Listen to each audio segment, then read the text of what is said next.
Ռուս-ուկրաինական պատերազմի 4-րդ տարելիցին դեռ պարզ չէ հակամարտող կողմերը խաղաղության շեմին են, թե նոր էսկալացիայի։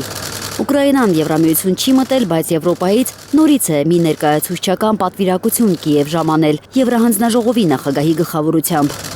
Կիևում եմ վերահաստատելու, որ Եվրոպան անսասանորեն կանգնած է Ուկրաինայի կողքին ֆինանսապես, ռազմական առումով, ընդգծելու մեր մնայուն հավատարմությունը Ուկրաինայի արդար պայքարին եւ հստակ ուղերձղելու ինչպես ուկրաինացի ժողովրդին, այնպես էլ ագրեսորին։ Մենք չենք ընկրկի, քանի դեռ խաղաղությունը չի վերականգնվել։ Խաղաղություն Ուկրաինայի պայմաններով։ Առայժմ սակայն Եվրոպական միությանը չի հաջողվել համոզել Հունգարիային չարգելափակել 90 միլիարդ եվրոյի վարկային փաթեթը,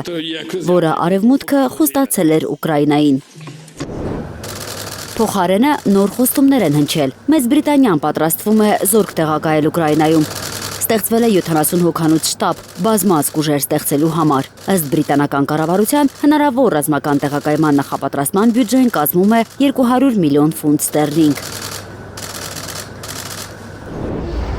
Կիևին միջուկային տեխնոլոգիաներ փոխանցելու Լոնդոնի եւ Փարիզի մտադրությունը Կրեմլում չափազանց վտանգավոր են համարում։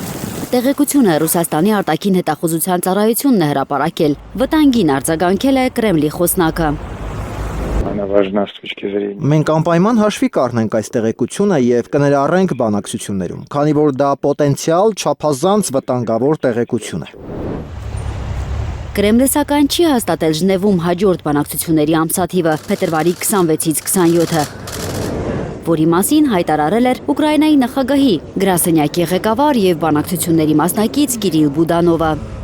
Այս պահին ես չեմ կարող հաստատել ճշգրիտ ամսաթվերը, դրանք դեռևս վերջնականապես չեն որոշվել։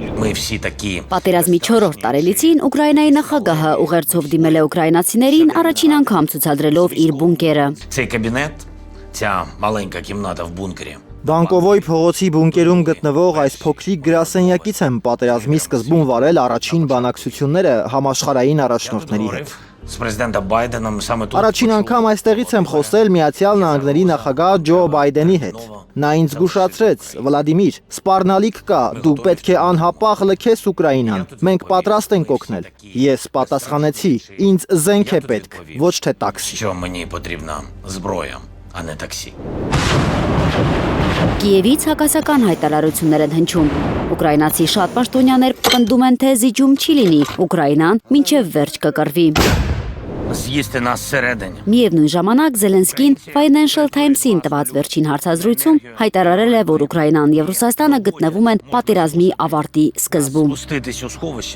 Նրա խոսքով Կիևը ոչ թե ժամանակավոր դադար կամ սառեցված հակամարտություն է ուզում, այլ պատերազմի լիարժեք ավարտ, անվտանգության հստակ երաշխիքներով։ Կրեմլը դեմ չէ, Մոսկվան էլ անվտանգության երաշխիքներ է ուզում Ուկրաինայի արևելյան շրջանների բնակիչների համար։ Ցանկացած դեպքում Ռուսաստանի հետաքրքրությունները լիակատար բավարարված կլինեն։ Եվրամիության դիվանագիտության ղեկավար Կայա Կալասի հայտարարությանը, թե այնպես կանի, որ 100 հազարավոր ռուս նախկին զինծառայողներ երբեք չմտնեն Շենգենյան գոտի, արձագանքել է ռուս մեկ այլ բարձրաստիճան պաշտոնյա։ Անվտանգության խորհրդի փոխնախագահ Դմիտրի Մեդվեդևը նրան շիկահեր առնետ է անվանել եւ հայտարարել, որ ռուս զինվորները կարող են առանց վիզաների էլ Եվրոպա մտնել, ինչպես 1812 կամ 1945 թվականներին։ Պատերազմի 1461-րդ օրը բոլորը խոսում են խաղաղությունից, շարունակելով կռվել, ոչ միայն ռազմաճակատում։ Ծովինար Բարխուդարյան, Անի Ղանդիլյան, Հայլուր։